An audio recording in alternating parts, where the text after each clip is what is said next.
Bueno, muchas gracias. Primero, saludar a la amable audiencia de esta conferencia de académicos, miembros de la Iglesia Católica, invitados especiales, y agradecer a nombre del pueblo boliviano por la invitación por el hermano Papa Francisco a participar en esta conferencia. Voy a tratar de resumir para no ser coartado la intervención como hizo ayer con el hermano presidente de Ecuador.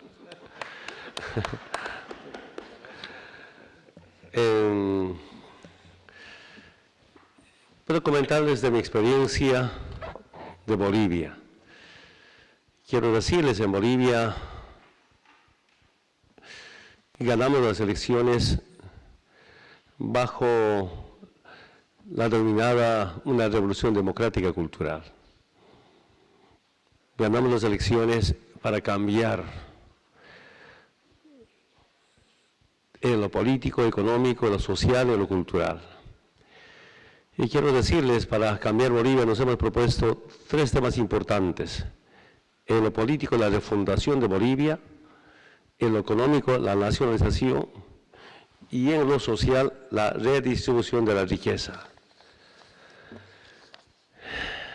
¿Y cómo encontramos Bolivia después de 180 años? Un Estado sin clases, un Estado aparente, con representantes impostores. Ustedes saben muy bien que durante la colonia, especialmente en América Latina y el Caribe, habían políticas de genocidio. Y en la época de la República, política de saqueo. Y tenían que cambiar toda esa estructura que nos dejaron los gobiernos del pasado. Y que tan importante había sido la unidad, que la unidad nos ha permitido democráticamente refundar Bolivia mediante una nueva constitución. Ha habido muchas asambleas constituyentes, pero por esta vez el pueblo ha elegido a sus constituyentes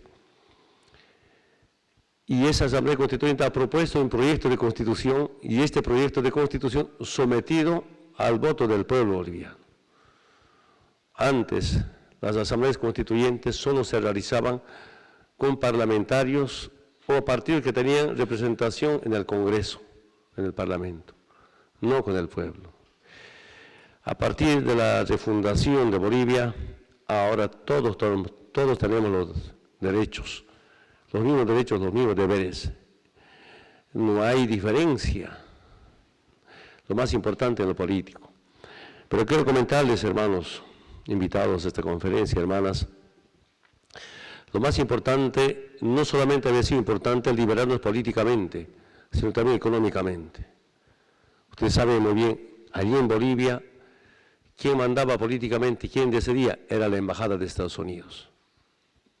Y económicamente, el Fondo Monetario Internacional. A una liberación social, cultural, a una liberación política, había sido importante acompañar con una liberación económica. Y para nosotros, la nacionalización ha sido sinónimo de la liberación económica. La segunda tarea en lo económico, la nacionalización de los hidrocarburos y las empresas públicas. Solo quiero comentarles 2. Un servicio básico, como Entel, telecomunicación. Nos dejaron Entel privatizado, que estaba en manos de los italianos. El último año, la privatización, la renta, la utilidad neta, eran como 70 millones de dólares. Nacionalizamos ahora la utilidad neta, el año pasado, con 140 millones de dólares, utilidad neta. Además de eso, antes, Entel privatizada, solo estaban en las ciudades que tenían mucha población y no en las áreas rurales. Y ahora estamos en el 100% de municipios, no solamente con telecomunicación, sino con Internet. Y además de eso, complementarse con satélite de comunicación.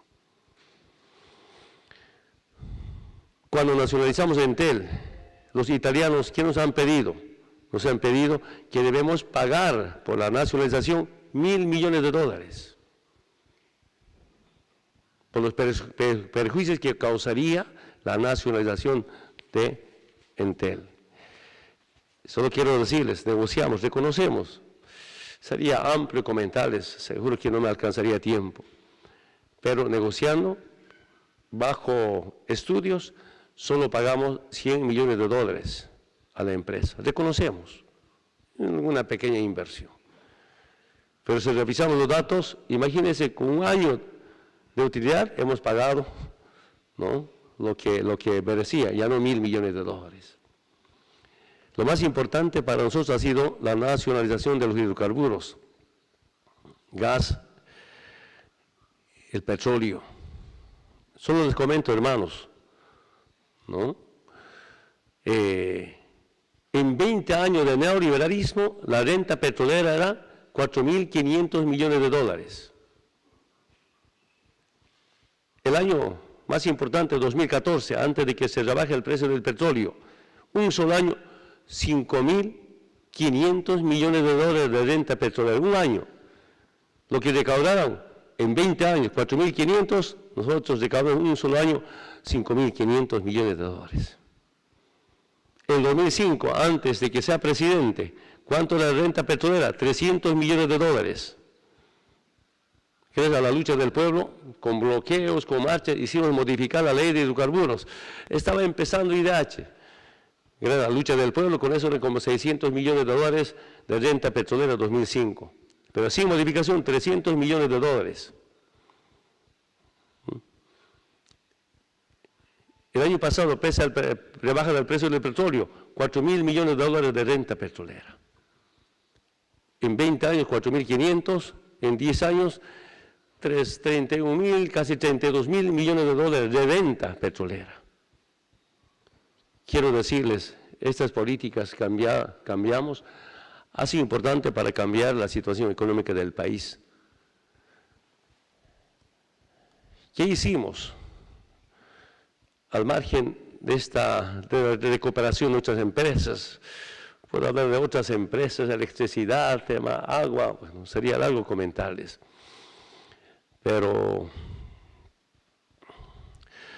estos recursos económicos son redistribuidos al pueblo boliviano mediante rentas y bonos, mediante transferencias del gobierno nacional a gobiernos municipales como también gobiernos departamentales. Pero además de eso, el gobierno llega directamente con pequeñas, medianas y obras grandes a todos los departamentos de Bolivia. Esta distribución, ¿qué nos ha permitido? Crecimiento económico, promedio de crecimiento económico 5% en los 10 años. Antes, en los gobiernos, la dictadura militar, en el modelo neoliberal, la deuda externa casi estaba tas con tas en porcentaje del PIB. Y los gobiernos, ¿qué nos decían? Que Bolivia no tenía capacidad de endeudamiento. Bolivia no podía prestarse plata. Claro, 98, 99% de la deuda externa en relación al Producto Interno Bruto. ¿Qué organismo podría confiar? En este momento también tenemos una deuda externa, 17% en porcentaje al PIB. ¿Cuánto era el Producto Interno Bruto en el 2005? $9.000 millones. El año pasado, ¿cuánto llegamos? 34.000 millones de dólares del Producto Interno Bruto. De 2005, como ha crecido hasta el 2015. Son nuestros datos económicos reconocidos por los organismos internacionales.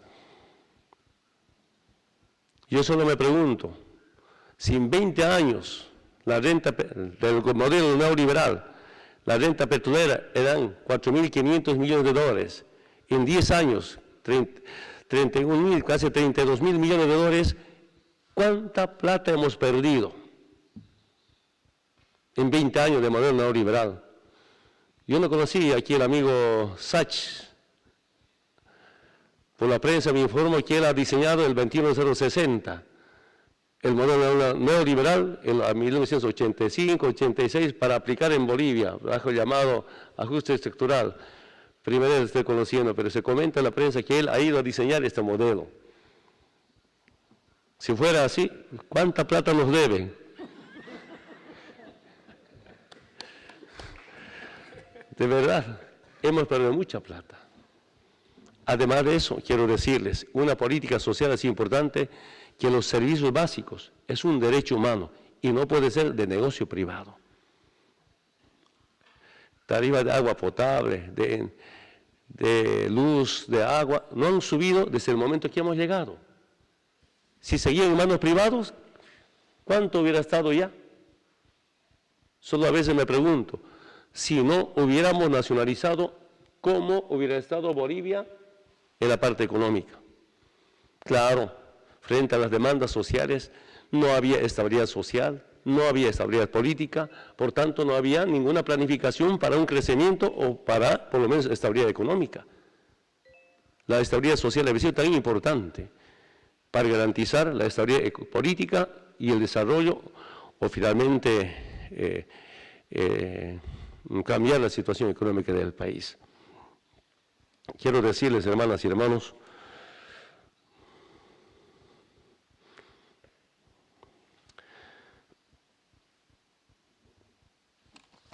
algunos temas importantes.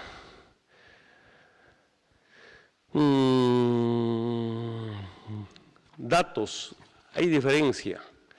Para algunos países, para algunas instituciones, 16-18% han pasado a la clase media, algunos 20%, es decir, 2 millones de bolivianos pasaron a la clase media. La reducción de pobreza, la extrema pobreza, cuando llegamos eran 38% de extrema pobreza y hemos reducido a 18%. Hasta el 2020 tenemos un plan para bajar al 7-8% y a 2025 bajar la extrema pobreza a 0% con motivo del Bicentenario de Bolivia. El salario mínimo nacional, en los 3 últimos años antes de que llegue al gobierno, nunca había incremento salarial. En nuestra gestión, 570% de incremento al salario mínimo nacional. Lo más importante quiero decirles en tema agrario, se ha llevado adelante una revolución agraria en la propiedad de la tierra. Las comunidades indígenas y campesinas han pasado a controlar la mayor cantidad de tierras del país. Antes solo controlaban con 13 millones de hectáreas, ahora son propietarios de 42 millones de hectáreas, en tanto que el sector empresarial, que anteriormente controlaban 39 millones de hectáreas, ahora solo 6 millones de hectáreas. Está respetado, por supuesto. También quiero decirles, hermanas y hermanos, la economía ha sido sometida a la construcción de una justicia e igualdad. Escúchame bien, hace 10 años, el 10% más rico tenía 120 veces más riqueza que el 10% de los pobres, de los más pobres. Ahora, la diferencia entre los más ricos y los más pobres se ha reducido solo a 39%. Y tenemos un programa de seguir reduciendo. ¿Y cómo hemos reducido? Nuevamente quiero decirles, transferencias. Hemos implementado pequeños programas. PASA, saludamos. Algunos organismos internacionales nos han apoyado. ¿En qué consisten estos programas sociales, especialmente en el sector campesino indígena originaria? Un pequeño proyecto productivo. El Estado financia a veces 60, 70, 80%, 90%, no crédito. Y el beneficiario aporta el 10, 20 o 30%. Tema productivo, dar oportunidad. Y cuando ha resultado, ya no necesita apoyo esa familia o esa comunidad campesina. La población más desprotegida, los productores indígenas campesinos, tienen hoy un seguro agrario. Por ejemplo, yo soy producto de la sequía, en especial para irme del altiplano al oriente. De niño he visto, llega la helada o la sequía o la granizada, no hay comida todo el año. Sería mucho comentarles. Si hay que emigrar al valle o al oriente. ¿Qué presencia del Estado? Nunca había presencia del Estado. Entonces ahora, al margen de escuelas, salud, caminos pavimentados, más bien hemos dado un pequeño seguro agrícola, ¿no? El compañero campesino o indígena siembra su cultivo, se registra al seguro agrario, nada más, y si hay helada, y si hay granizada, o si hay sequía, no produce, el gobierno reconoce un pequeño porcentaje para que su esfuerzo no sea en vano. Nunca en la vida queremos avanzar, y especialmente hemos empezado de los sectores más abandonados, que es el altiplano y el valle. En el oriente boliviano, bueno, gracias al tiempo, se producen muchos problemas. Con estos recursos económicos, para evitar la deserción escolar, ¿no? Y para que no haya nuevos analfabetos, hemos creado un bono de la niñez, para que no haya deserción escolar, y hemos reducido de más del 6% de deserción escolar, al menos del 1% la deserción escolar. Este último es creado, más bien para los mejores alumnos, mejores bachilleres, otro reconocimiento para seguir mejorando el tema de educación. Para nuestros abuelos, ustedes saben que los asalariados tienen derecho a la jubilación, por tanto tienen una renta hasta la muerte.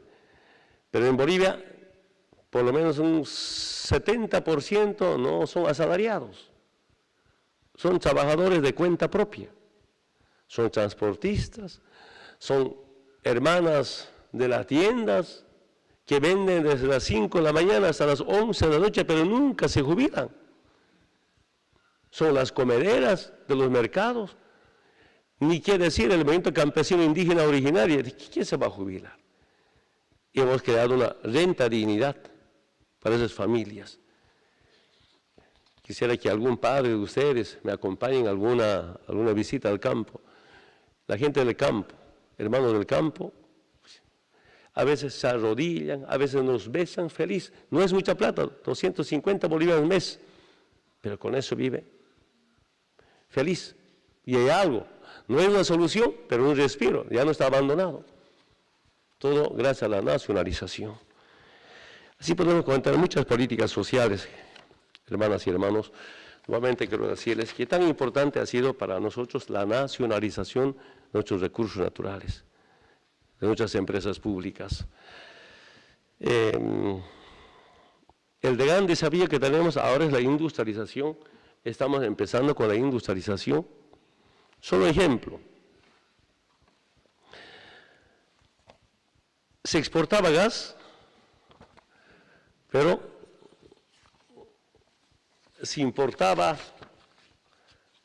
GLP. No podía creer. Solo se exportaba gas natural e importábamos GLP. Después de ser la primera planta, segunda planta, ahora estamos exportando GLP.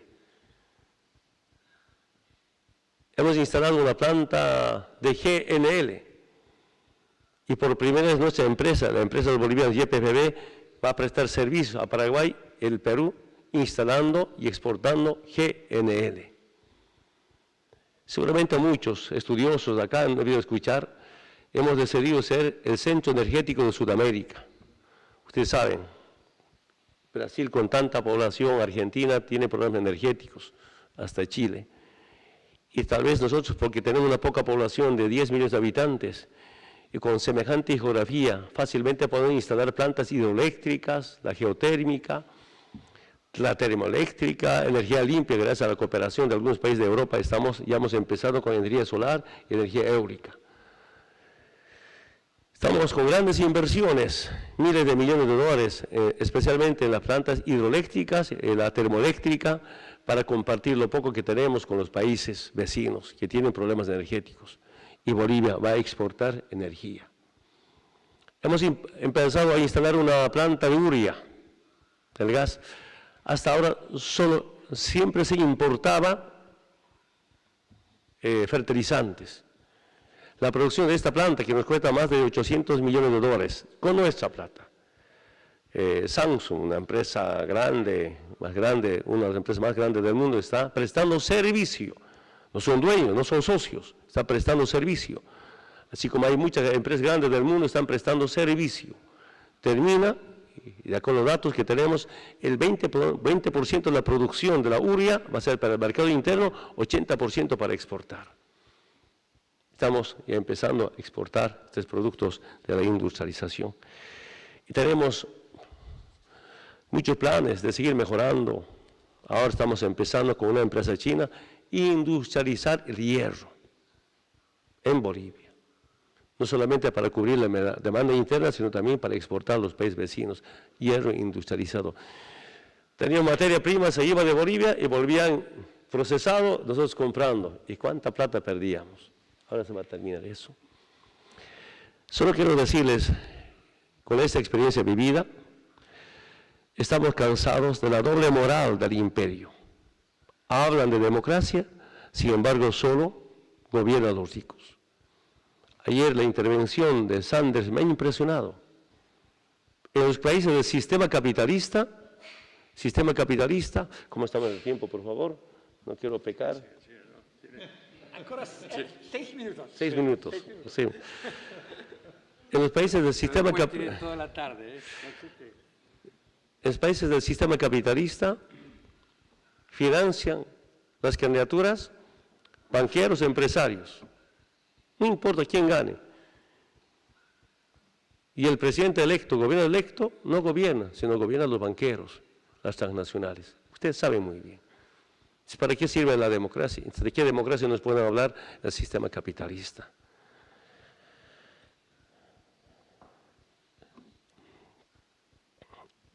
Nos hablan los países del sistema capitalista de la paz, pero todos los días tienen guerra y provocan guerra.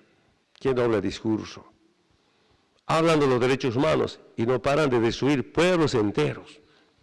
¿Cómo está Irak después de la intervención? ¿Cómo está Libia después de la intervención militar? Seamos sinceros, hablemos la verdad ante el mundo.